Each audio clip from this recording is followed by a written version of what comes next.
Making mistakes is the privilege of the active. Only those asleep make no mistakes. Ingvar Kamprad, the founder of Ikea, is one of Europe's greatest entrepreneurs. His business model of offering stylish and affordable furniture that customers could take home and assemble themselves revolutionized an industry. It was his life's work, literally.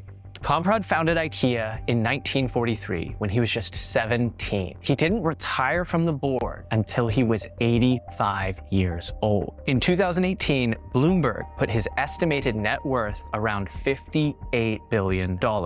He spent 68 years learning lessons about business, and today you'll get a few of his biggest insights summarized in less than 10 minutes. So buckle up as we break down Ingvar Kamprad's biggest mistakes while building Ikea into a furniture retailing juggernaut. Now, before we start, we need to make a really important distinction. Type 1 versus Type 2 decisions. Type 1 decisions are irreversible. Once you execute them, you cannot change them. So they have to be made cautiously and pragmatically. Type 2 decisions are reversible, so you can make them quickly. You should make them quickly because the cost actually comes in waiting to decide. At the very beginning of this video, we told you that Ingvar was okay with making mistakes, but only mistakes of the Type 2 variety. All right, let's get back to it. Ikea almost died in its infancy.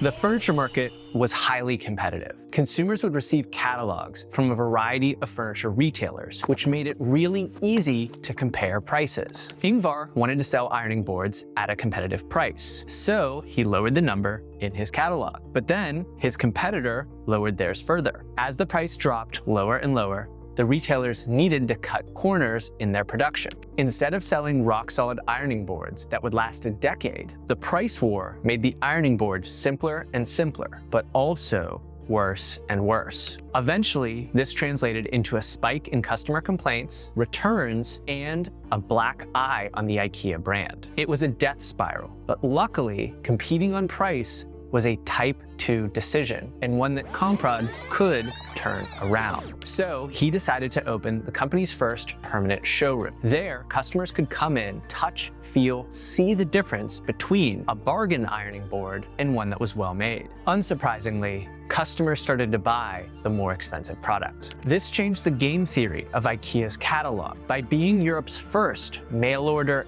and furniture store, the catalog could be seen as a tool for getting customers into their store where they could be better monetized than Ikea's competition. This insight allowed Ikea to expand beyond Sweden. They opened stores in Denmark, Norway, Switzerland, and Germany. As they grew, they continued to innovate on the design of their showrooms. Today, Ikea's stores are famous for their size, their maze-like design, and delicious meatballs. Ingvar's mistake is so common with early-stage entrepreneurs. When you compete solely on price, it is a race to the bottom, and the prize isn't necessarily worth it. In the 90s, Kamprad took another bold swing. He was approached by designer Jan Dronger about a concept for inflatable furniture. His new concept, Soft Air, promised a lightweight inflatable air sofa that could replace traditional foam in mattresses and cushions. Jan estimated that material consumption for a sofa would decrease by 85%. Transport volumes would drop by as much as 90%. Plus, the plastic material polyolefin was 100% recyclable. And in true Ikea fashion, customers could inflate the couch themselves with a hairdryer. However, it didn't take long for problems to emerge. Customers discovered that the Soft Air core would deflate over time, causing the products to lose their shape and comfort. Ikea had also assumed that people would inflate their couch on the cold setting of their hairdryer. They were incorrect. People are used to having their hairdryer on hot and didn't realize that that heat would melt the plastic. It was a major swing and a miss, but not all was lost. This was a Type 2 decision. While it didn't pan out, Kamprad had signaled something very important to his team. At Ikea, we take chances and try new things. This is something that every great leader needs to install in their company culture. It's incredibly hard to get people to take bold bets, and you need to encourage that. And if you're going to take bold bets, they're going to be experiments. And if they're experiments, you don't know ahead of time whether they're going to work. Experiments are, by their very nature, prone to failure. But big successes, a few big successes, compensate for dozens and dozens of things that didn't work. Ikea has retained its innovative culture for decades. Kamprad was able to protect the culture by having total control. He never took outside financing and used almost no debt to build the business. That makes Ikea one of the largest privately held companies on the planet.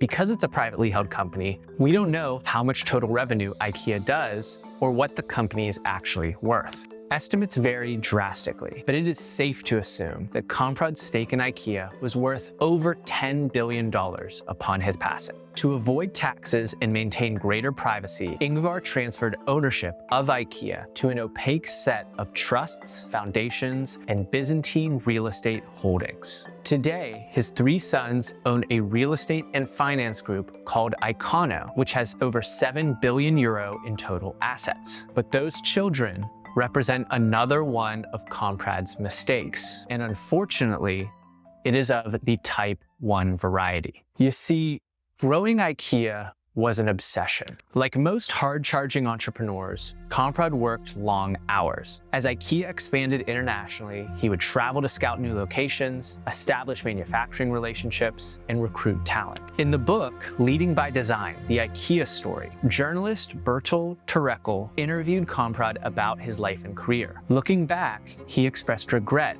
over his work-life balance during that period of time. I have one big regret, and that is that I more or less missed out on my children when they were small. I devoted all my time to Ikea, and I should have balanced that with time with my family. You have little kids for 4 years, and if you miss it, it's done.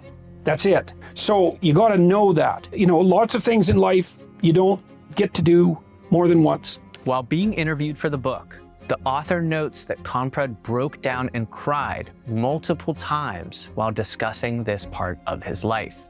He also says, everyone with children knows that childhood does not allow itself to be reconquered. Kamprad died one of the richest men in Europe. His company transformed an industry, and he left an inheritance that will last for generations. But clearly, he would have given up a few billion to get those years back with his young children. Wouldn't you? On this channel, we study entrepreneurs, builders, and leaders, but we do not blindly idolize them. Our goal is to make videos that help you lead a richer, fuller, more impactful life. I hope that this video helped you on that journey. Please leave a like if it did.